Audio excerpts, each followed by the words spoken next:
Hello viewers, good evening, and you are welcome to the season 2 of Message of Hope, where your life is getting brighter, better and bigger. I still remain your host, the Lady Reverend Pretty Sally Ohinewa Apau Tete.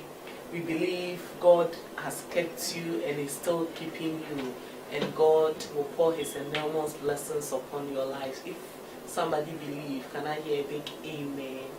This evening, we are so much privileged and honored. We have on our platform Pastor Emmanuel Opoku Mensah, Mensah Traveling Secretary, Takrade Sector of Church of Pentecost. Pastor, you are welcome to Message of Hope. Thank you very much. We are really privileged having you. Before we start, do you have any word for Message of Hope? We thank God so much for giving us the opportunity to also share something to our viewers. I would want to use this opportunity to greet everyone watching us this very evening, and also to say that stay glued to your television set and also continue to follow us, continue to also follow Message of Hope, and we believe that through this God is going to change your life and also bring new hope to you.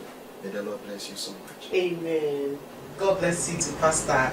Our viewers are indeed going to be blessed this evening. So as I said, he is Pastor Emmanuel Opoku Mensah, Mensah Traveling Secretary, Church of Pentecost, Takrade Sector. So Pastor Opoku, we would want to know who really is Pastor Emmanuel Opoku Mensah. Pastor Emmanuel Opoku Mensah is my name. Wow. And I'm the third born of 4. My dad was an elder of the Church of Pentecost. Oh, okay. And my mom is also currently a deaconess at Praso. My dad passed on 21st October to 1998. Oh, sorry for you. We will be celebrating 20 years when he passed on this year. Wow. Then I think that is a little about Pastor Emmanuel Opoku Mensah. That is from my beginning. Oh, okay. Good. So Pastor Opoku Mensah, you losing your dad at a tender age, how was the feeling like? Yeah, it wasn't easy for me. Because out of the 4 children, we are 2 boys and 2 girls. Oh, okay. And I being the third born, I was loved by my father. So he goes everywhere with me, he trains me, he does everything with me. He shares his secret and his very life with me. So I saw it as a big blow. I quite remember when it happened, I asked my mom whether that was the end of our life, because I was thinking there was no hope again, because my dad, he was a farmer by profession, and also he used to sell, prepare a certain kind of ointment and sell it, so we were all selling it together. And when he passed on, my mom is also a cook at Praso Senior High School. I quite remember when I was in after SHS, that was in 2005, I was searching through my mom's things and I found a payslip, and I saw that this woman was taking as low as 182 Ghana cedis. Wow. And looking at that, in fact, I saw that there was no hope for us again. But one thing that I am for sure of, and I side with David. David says something that I have been young and I am now old. I have not seen the righteous being forsaken or his descendant begging for bread. So it is one thing that our daddy taught us and we held on to it. And because of that, though he was no more, he was gone, we saw that still we have Christ. And the foundation that he laid for us was a solid foundation, and it kept us going. So when he passed on in 1998, I was then in primary 6. Wow. I was then in primary 6. I had to change schools, and that delayed my schooling a bit. So 1996, I was then 13 years and in primary 6. My dad also was somebody who is a disciplinarian, and also very much into ministry, but he did not get the chance of entering into ministry. I quite remember he went for a ministerial interview. I don't know whatever came, but there were 2 who went for that interview, but there was one who was picked. And I remember I asked him, Daddy, why weren't you picked? The answer he gave me was, if I don't go into ministry, I know my son will go. Wow. And by the grace of God, here I am. Now in ministry.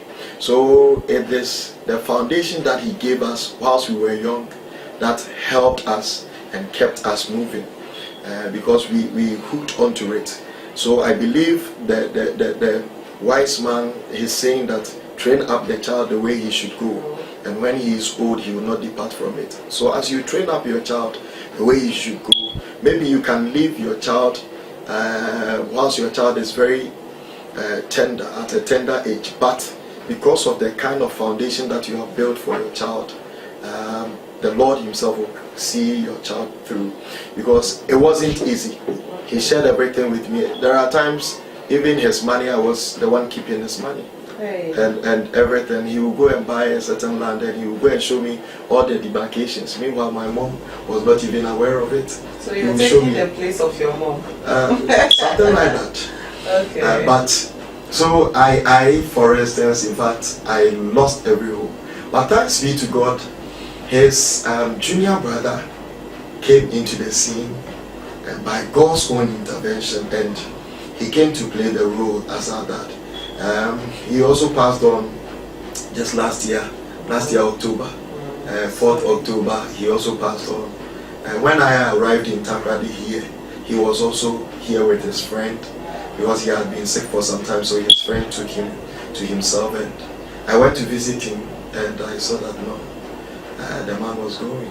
Wow. We shared so many things, and we prayed for him, but the Lord wanted him more than we wanted him, so he also passed on last October. Oh, sorry for your 2 losses. Sure. So you grew up with a mindset or a foundation given to you by your dad. That's right. That you will one day become a pastor. Yeah. So apart from that pastoral mindset you grew up with, did you have any other thing in mind, as in any other profession? Good.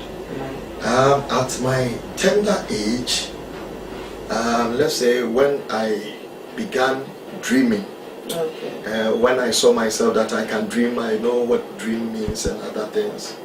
I quite remember at a very tender age, I can't recall the very exact age, but I remember I saw God personally. I had an encounter with God, and he showed me like Joseph had a vision of his future. God showed me I had a personal encounter with God. So before even my dad telling me that he knows that one day his son will become a minister, I had already gotten the vision of it. So I had it in mind. So I quite remember in stage 2, our teacher once asked the class, what will be your future profession? And as people were mentioning big professions and other things, it got to my turn, and I raised up my hands, and I said I would be a pastor. Wow. That was what I said. And I had even forgotten about it. Recently, that was last week, I was chatting with one of our classmates, and she reminded me that she remembered very well that once when Mensah Apau was asking us, what we would be in future, I said I would be a pastor. Okay. Along the way, when I got to JHS, our headmistress, Miss Duncan, she is also called into glory. And she also was talking about we trying to become Bachelor of Commerce at UCC. And he whipped our appetite for that very program. So at GHS, and I was very good in mathematics. So I decided that then I would enter into the field of accountancy. So SS, I read business at St. Augustine's College. Then when we got to university, by the grace of God, I had the opportunity to read Bachelor of Commerce at UCC. Whilst doing the Bachelor of Commerce, because I wanted to pursue that dream of becoming a chartered accountant, I started also with my ACCA. So I got to part 2 of ACCA. So whilst I was writing that, I can remember in 2011, all the papers that I wrote, I failed. All. And ACCA, the pass mark is 50. But I would get 48, 49, 48, 49 for all the papers. I did not understand. Then also in 2011, that very year, I saw the call of God coming on me, and it was like there was some heavy burden on me. Wherever I go to minister, wherever I stand, whether in song ministration or go and preach the word of God, you get down and people will be saying you are a pastor. I wasn't seeing anything. I went to a place to wait upon God. We were about going on an evangelism. That was in 2011. We were going on evangelism, and I was the leader at Mensah UCC. We call it GA, Gospel Across Boundaries. Whilst we were going for that evangelism, I decided to go and wait for God somewhere. Whilst waiting upon God, I had a dream that I was wearing a certain trousers, and that trousers, I liked it very much. And in the dream, there was this man who was telling me I should remove that trousers, and he gave me a nice robe to wear. I did not understand the dream. So the leader at the camp, the following day, I explained it to her. And okay, that was the daughter of the leader. I explained it to her, and she was thinking maybe as a youth, maybe I am being involved in some form of illicit act or certain vices. And because when we talk of, were you involved? No, not at all. Not at all. Okay. Because when we talk of clothes which are dirty, which you have to remove it and other stuffs, maybe that is the interpretation one would definitely give. But I wasn't involved in any of such things. So I happened to get a chance to speak with the prophetess, and that is Auntie Grace. At Edumfa. At that time, the Church of Pentecost and Edumfa were having strong collaboration, so we all go there to wait upon God. And she said, no, that is not it. But I am chartering a certain path that the Lord don't want me to chart. So the cloth that God has given me is the cloth for my ministry. So it was really totally different from what her daughter said. So, in fact, I didn't know how it would come. So after the evangelism, I got to the house. I knew very well I would enter into ministry, but I didn't know how it would come. And I didn't know it would come that very soon. So I completed university in 2011, that same year. Then we got to the house. I did my national service on campus, that is UCC campus, as the administrator of senior members clubhouse. Then also whilst doing that, throughout all these things, I was also working at Chufurua Bank on a part-time basis. Then I was also the accountant for Arise FM and also a presenter. We get something small, but it is from hand to mouth, because we did not grow up in a wealthy family. Oh. So whatever we were getting, it was from hand to mouth, using it to settle some issues. And God gave me an idea. So before I started my national service, the Lord laid it upon my heart that I should get myself established. So what I did was, I can't remember, we were taking 200 cedis during our national service as a salary, should I say it. Then I gave, when I received the money, I'll take my tithes, that is 10%. Then the rest, I'll give 100 cedis to a certain carpenter to start making furniture for me. Oh, okay. So I told him, he charged me 1,150. As at that time. That's right. So I decided that by the close of the 12 months national service, I would have finished paying it. Then I'll get my furniture, because I was using then the small money I was getting from the Arise FM and other things. I was also using it to do other things. Now 2012 January, we went for interview to be entered into the ministry. By the grace of God, my line of ministry have all been through Mensah. When I was in St. Augustine's College, I was the Mensah prayer secretary for 2 years. Wow. That is 2003, 2004, then 2004, 2005. Then I was also the Protestant Fellowship president for 2004, 2005. Immediately I got to the house, I was made a deacon of the Church of Pentecost. Oh, okay. In Takrady here? No, Chufupraso. Chufupraso, okay. So, from 2005 to 2011, I was a deacon.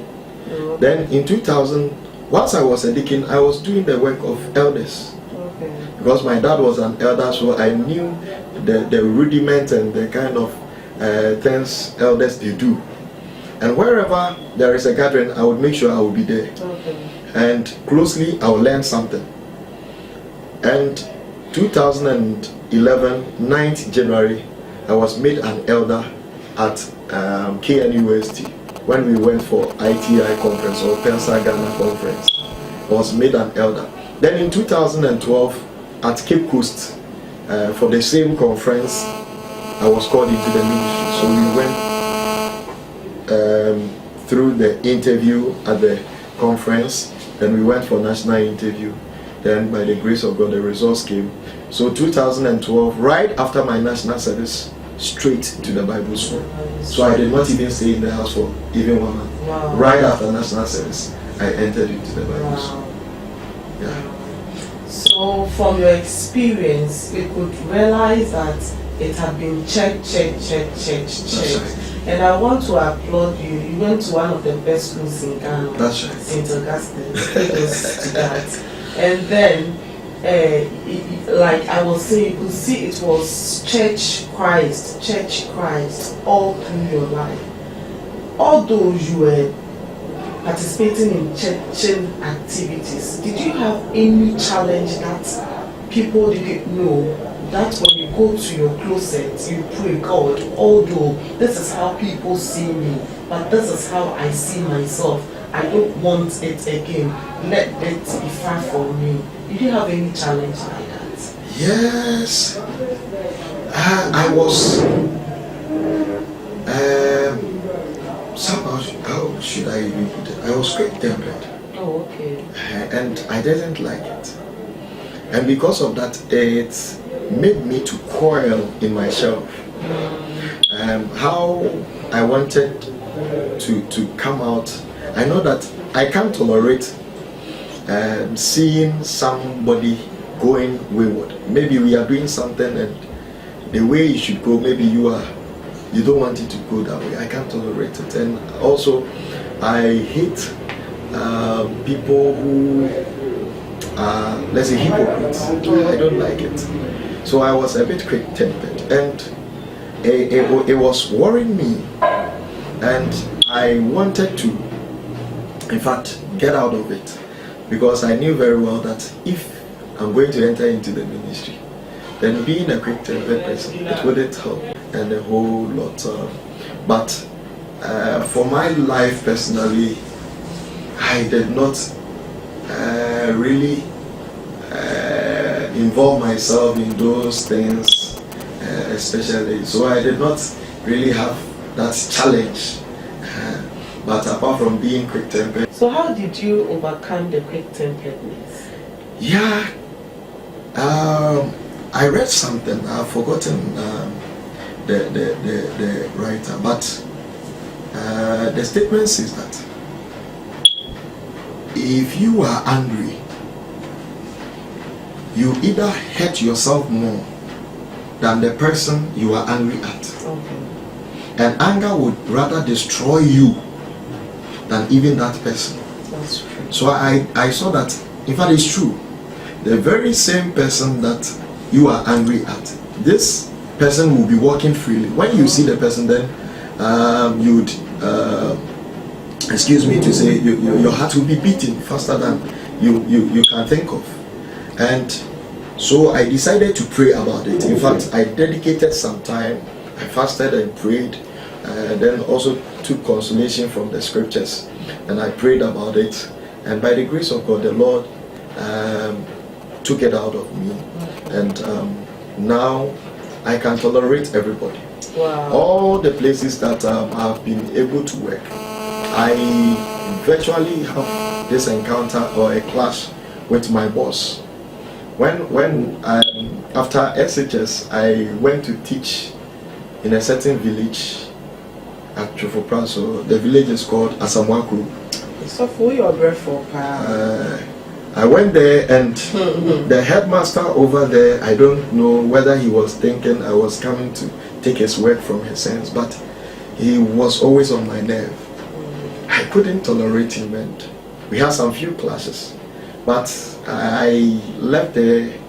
I was there only for a year, and that year, in fact, we became the best of friends. When I was leaving, he was very sad. Then also, sorry, when I went to the bank to the same thing, had a certain small clash with my boss, but later we became the best of friends, because I cannot tolerate some people maybe being, excuse me, corrupt. I can't sit and watch it. So I will say it as it is, and maybe you might not like me, but I'll say it. And it was also not. They were also not happy with that. Okay. So we had some few classes here and there. Wow. Message of hope. My name still remains Lady Reverend Pretty Sally Ohinewa Apau.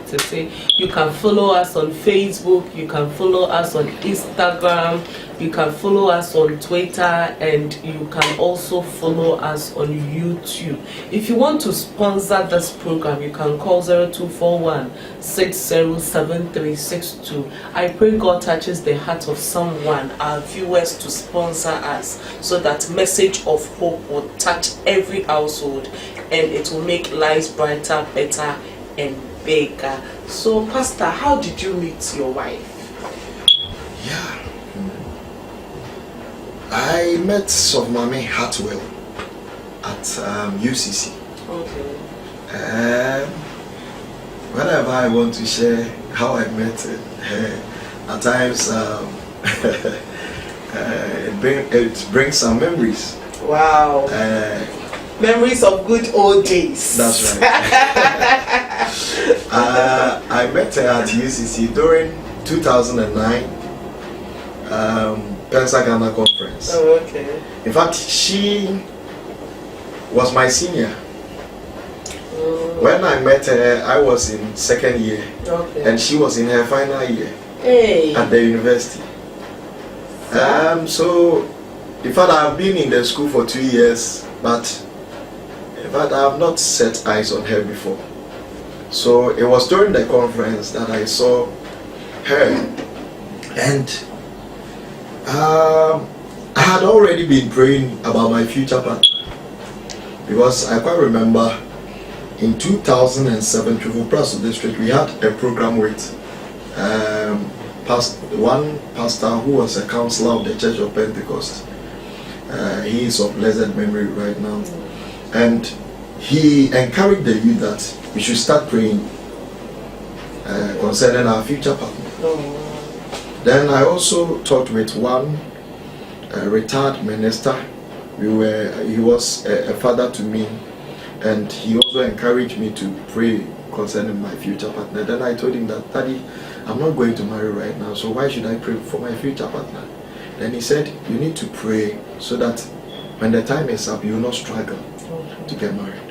So I had been praying for my future partner, and because I knew where I was going and what I would become in future, I prayed to God that He should give me someone who can serve very well in His vineyard and someone who can support me in the ministry. So during the 2009 conference, that was Higher Life Conference, the theme for the conference was Come Up Higher. So whilst we were going up higher, I was also watching and praying at the same time. So I saw the ushers. She was part of the ushering team, and I also the conference organizing team. I was also part of the organizing team. So the organizing team and the ushering team were working hand in hand. So I quite remember we were setting the place up for service, and I saw this lady moving up and down, cleaning the chairs, going for this, doing that, doing that. I was just watching her closely. Nothing struck me, but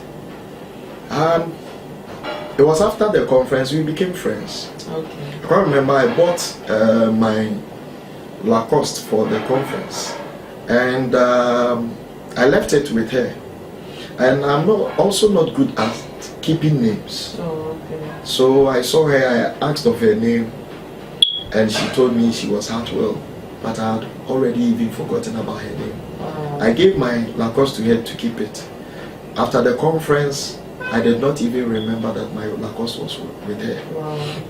So we all, when school resumed after the conference, I think I was going for lectures when I saw her in the taxi. Then it was then that I remembered that I had left my Lacoste with her. Okay. Then I asked the then president, he is currently also a pastor of the Church of Pentecost, and he is also a Mensah traveling secretary at Hohoi sector, Pastor Piazza. I asked him that I gave my Lacoste to a certain lady, and I learned the lady stays in Hambulo Hostel. Do you know Hambulo Hostel? Then he said he also stays there. And Pastor Piazza is a very good friend of mine, and we are more than brothers. I was his best man during his wedding. And so he told me that yes, the lady is in her hostel. So as I visit Pastor Piazza, the then Elder Piazza, I saw Sofmame also there. So I collected my Lacoste bag. She kept it very well. Very, very well. Okay. So I collected it. Then we became friends from there. And the only thing that I told her was, that time to 2009, 2010, I was still a deacon. So I just told her one day that I'm going to become a pastor. Would you be Sofmame for me? That was all I told her. Just like that. Just like that. I don't know how to. I just said Mensah, but meaning America.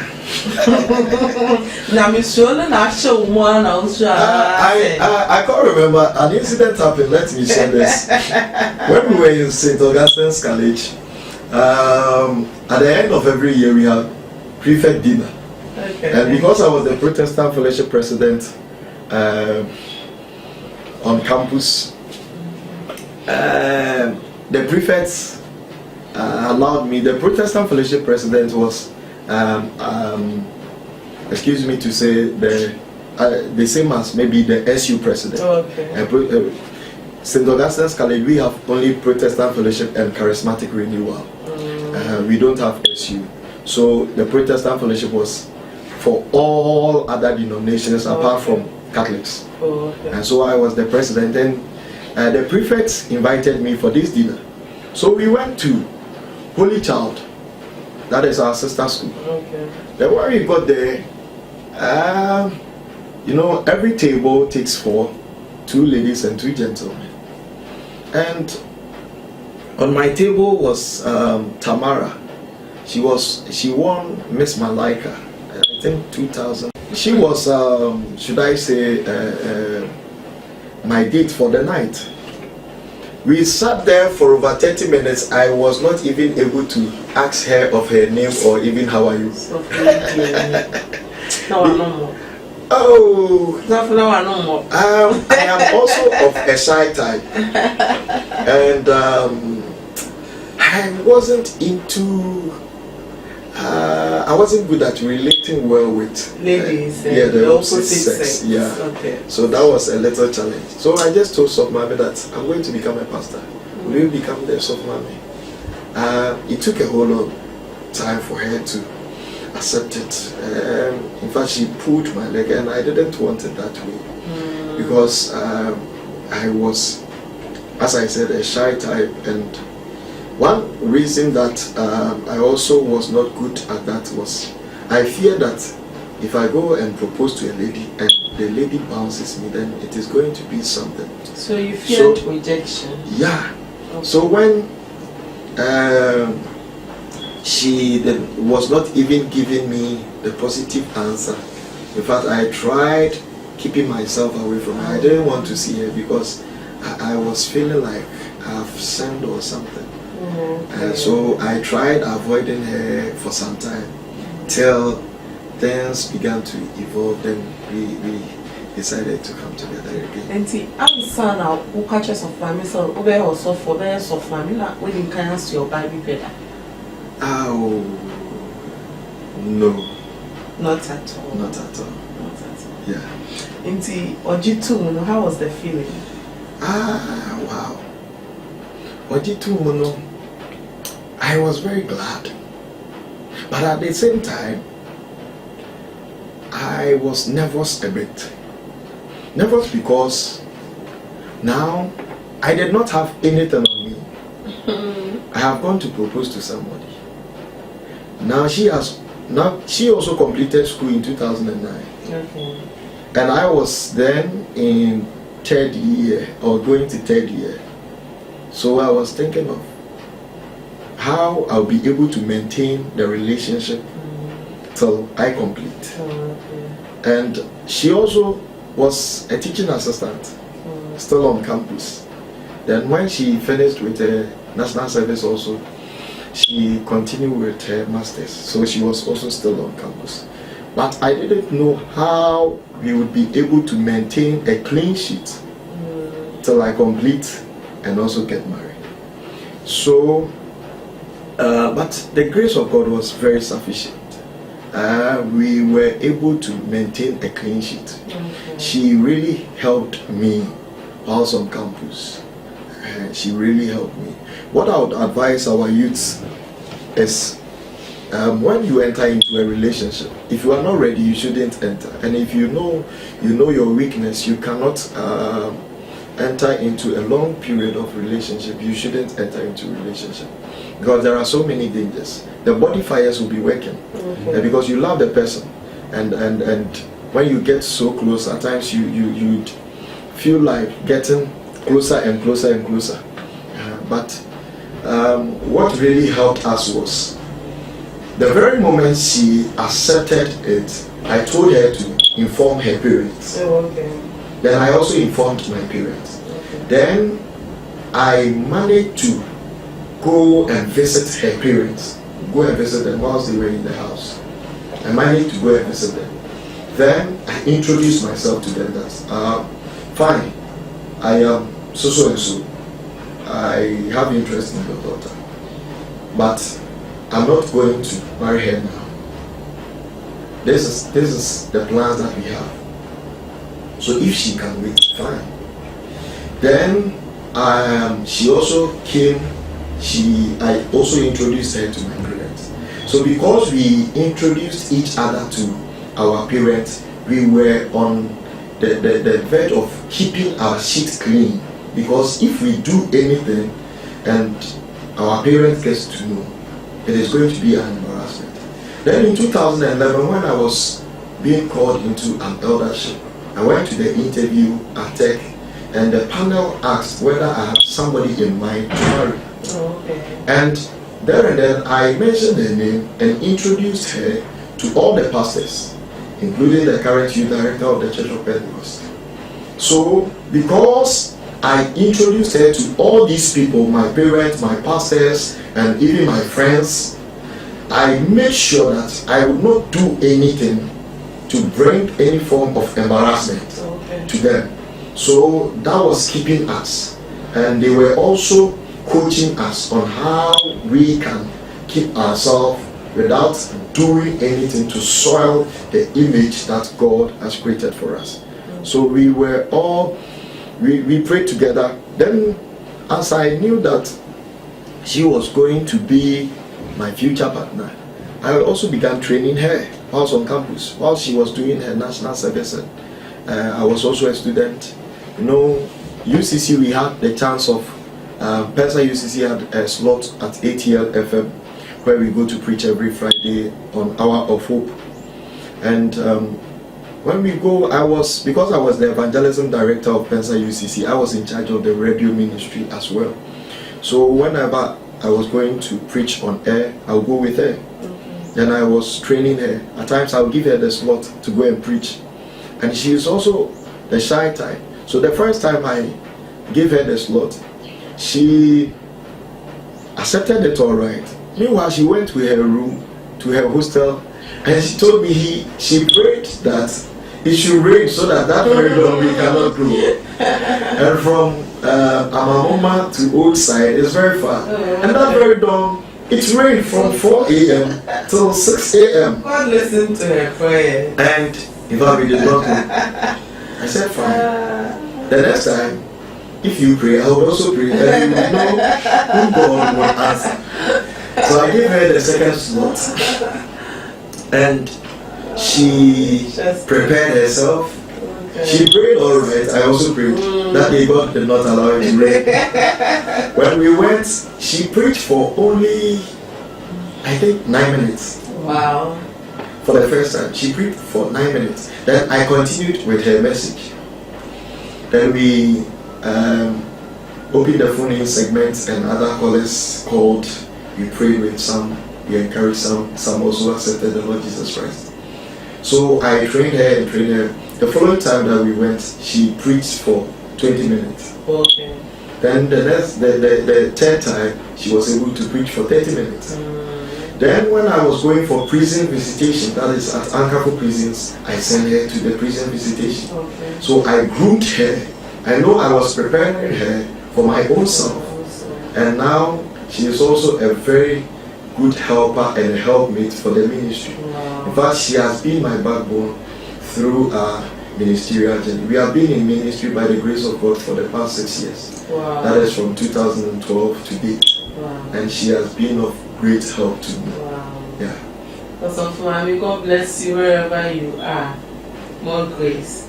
So you can follow us on Facebook, Twitter, Instagram, and on YouTube. If you want to sponsor Message of Hope, you can call 0241 607362. So, Osofo, do you have kids? Yeah. How many? By the grace of God, we have 2 daughters. 2 daughters. Yeah. Wow, beautiful ones. That's right. We bless God for that. Apart from you reading the Bible, which other books have you read? I've read so many books.